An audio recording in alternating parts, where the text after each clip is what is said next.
Jumpa lagi dengan saya, Bapak Kuta Barat, guru SMA Swasta Santa Maria Tarutung, pada Matematika Peminatan kelas 12 IPA. Di pertemuan pertama telah kita bahas tentang review limit aljabar. Pada kesempatan ini, kita akan membahas tentang limit trigonometri. Limit trigonometri.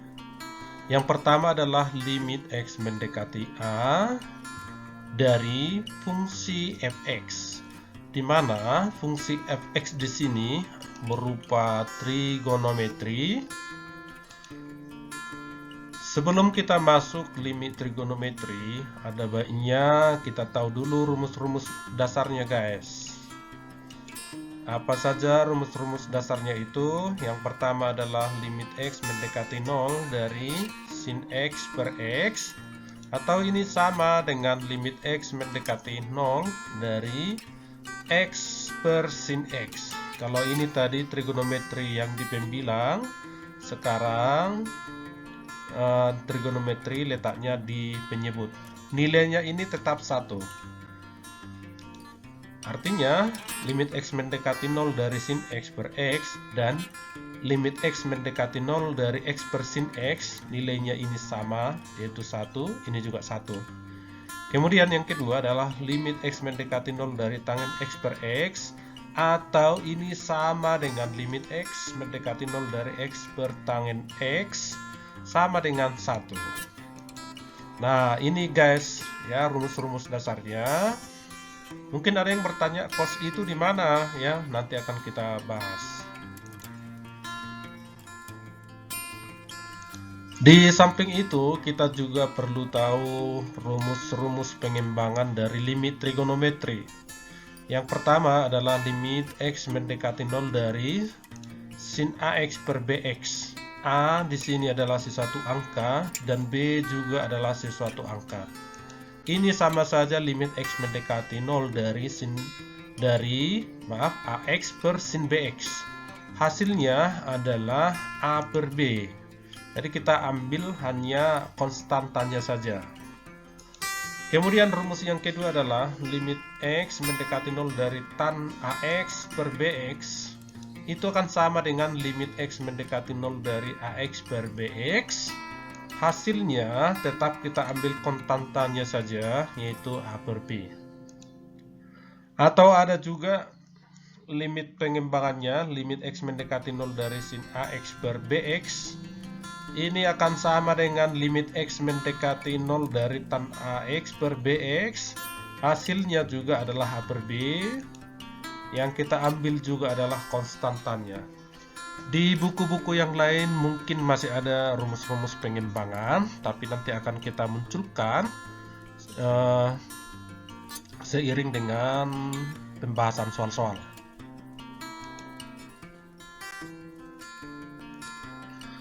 Untuk lebih jelasnya, mari kita perhatikan contoh-contoh berikut ini.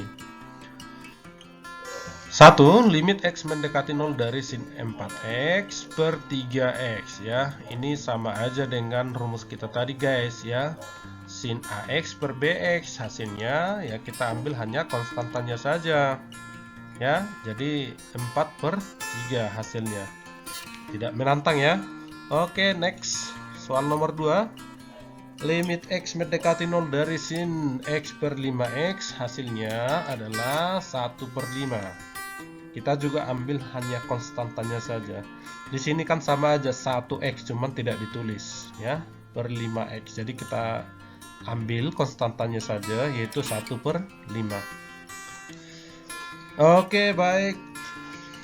Kita masuk ke soal nomor 3, guys. Ini lebih menantang, ya. Tapi tidak usah khawatir, ini masih gampang-gampang ini.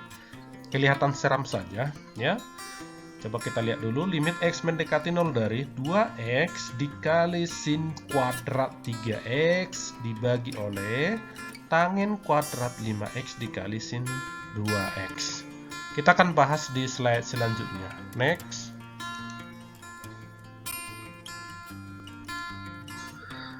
Soalnya tadi ini, ya. Pertama kita uraikan dulu limit X mendekati 0 dari 2X tetap 2X. Yang sin kuadrat 3X ini kita uraikan menjadi sin 3X dikali sin 3X. Nah ini catatan bagi kita bro. Sin kuadrat 3X ini sama saja cara penulisannya seperti ini. Kadang-kadang di buku yang lain dituliskan seperti ini. Sin kuadrat 3X atau sin 3X semua dikuadratkan. Nah, artinya sama dengan sin 3X dikali sin 3X. Jadi dikalikan sebanyak 2 kali. Kalau ini 3, berarti yang ini 3, berarti sin 3X dikalikan sebanyak 3 kali. Kalau di sini X, berarti di sini X, di sini X, di sini X, begitu ya. Nah, demikian juga berlaku untuk tangen bro. Tangen kuadrat 5X ini kita jabarkan menjadi tan 5X dikali tan 5X dikali lagi dengan sin 2X. Sin 2X ini datangnya tadi dari soal. Nah, paham ya guys? Nah, ini hanya menguraikan saja masih. Tahap selanjutnya kita akan buat berpasang-pasangan ya. Limit X mendekati 0 dari 2X dikali sin 3X dikali sin 3X dikali dengan X.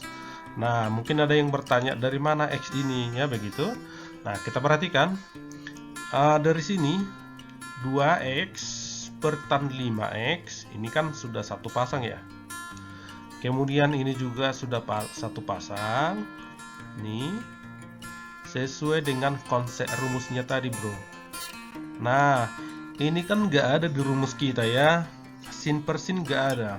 Nah, supaya sin 3X per X ya, lalu di sini kita buat X ya. Nah, ini sekarang pertanyaannya. Nah, ini sehingga 2X per tangen 5X ini tetap bro ya, ini juga tetap satu pasang ini. Nah, sekarang supaya tetap berpasang-pasangan, sin 3X ini yang di atas kita buat per X yang ini. Per X. Hanya saja kalau kita buat per X berarti di pembilang juga harus kita buat dikali dengan X. Ini ke sini kan bisa habis ya, secara aljabar. Iya kan begitu? Nah, tapi supaya ada pasangan dari sin 2X ini, maka kita buat X-nya di atas. Ini sedikit manipulasi ya. Nah, ini kan sudah sesuai dengan konsep limit tadi ya. Sehingga tinggallah di sini menjadi limit X mendekati 0 dari 2X per tan 5X ini dikali dengan, kita pisah-pisahkan ya, limit X mendekati 0 dari sin 3X per tangen 5X dikali ini juga limit X mendekati 0 dari 3X per X dikali dengan limit X mendekati 0 dari X per sin 3X. Ini hanya biar sesuai dengan konsep limit yang kita pelajari di kelas 11. Nah, setelah seperti ini kita ingat rumus tadi, rumus dasarnya ya. Ini nilainya adalah 2/5 ya. Yang ini teh 2/5. Kemudian yang ini hasilnya adalah 3/5. Yang ini sin 3X per X hasilnya adalah 3/1. Dan yang ini nilainya adalah 1/2. Nah, kita sederhanakan guys. Ini bisa habis guys. Nih coret. Ini juga coret. Ini juga coret ya. Tinggallah di sini 3 dikali 3 per 5 kali 5 hasilnya adalah 9/25. Begitu guys ya. Oke, kita lanjut ke soal contoh soal yang nomor 4.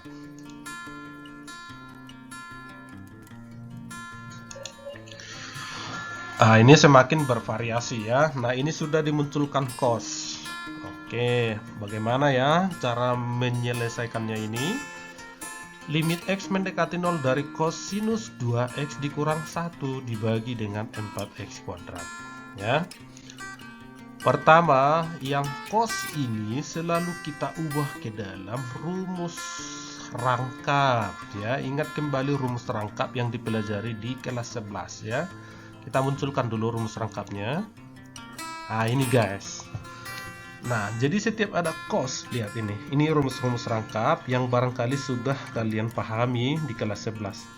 Sin 2x ya, dalam hal ini sin 2 alfa sama dengan 2 dikali sin alfa dikali cos alfa. Alfa di sini adalah menyatakan identitas sudut ya. Bisa x, bisa y, bisa alfa ya. Nggak harus x ini, nggak harus alfa. Kemudian rumus rangkap yang kedua adalah cos 2a, yaitu ada 3 cos kuadrat alfa dikurang sin kuadrat alfa. Rumus yang kedua, cos 2 alfa sama dengan 2 cos kuadrat alfa dikurang 1. Rumus yang ketiga adalah cos 2 alfa sama dengan 1 dikurang 2 sin kuadrat alfa. Lalu rumus yang ketiga, sudut ganda atau sudut rangkapnya adalah tangen 2 alfa. Tangen 2 alfa sama dengan 2 kali tangen alfa dibagi oleh 1 dikurang tangen kuadrat alfa. Nah, jadi yang paling penting yang mau kita ambil di sini adalah cos 2 alfa ya. Kita ngambilnya selalu dibawakan ke rumus ini. Nih. 1 dikurang 2 sin kuadrat alfa. Jadi kalau cos 2x itu menjadi 1 dikurang 2 sin kuadrat x ya. Nah ini, kalau cos 2x itu akan berubah menjadi 1 dikurang 2 sin kuadrat x. Kalau cos 3x ini menjadi 1 dikurang 2 sin kuadrat 3/2 x ya. Lihat, kalau di sini 2 alfa, maka di sini menjadi 1 alfa. Jadi kalau di sini 4 alfa, berarti di sini 2 alfa begitu. Kalau di sini 3 alfa, berarti di sini 3/2 alfa begitu ya. Oke, nah sekarang berarti cos 2 alfa ini sudah kita ubah menjadi 1 dikurang 2 sin kuadrat x. Tadi masih dikurang 1, tetap dikurang 1 dibagi oleh 4 dikali x kali x. Ini adalah penjabaran dari x kuadrat. Kemudian ini kita buka kurungnya ya. Kalau kita buka kurungnya berarti positif 1 habis dengan minus 1, tinggallah minus 2 sin kuadrat x per 4 dikali x. Kemudian yang ini kita jabarkan lagi bro ya, sehingga menjadi minus 2 dikali sin x dikali sin x. Ini kan sin kuadrat x, berarti sin x dikalikan sebanyak 2 kali ya. Dibagi dengan 4 dikali x dikali x. Lalu kita pasang-pasangkan guys di sini ya. Kita lihat ini. Nah, sin x per 4x ini boleh kita buat seperti ini ya, berarti minus 2 dikali ini 1/4 ya. Ini kan sin x per x itu 1 ya. Oke, berarti tinggallah min 2 dikali 1/4 dikali 1/1, hasilnya adalah minus 2/4 atau minus setengah. Nih kita pisahkan sehingga hasil akhirnya adalah minus setengah begitu. Oke, saya kira contoh-contoh di atas bisa menambah pengetahuan kita tentang limit trigonometri. Sekian dan terima kasih.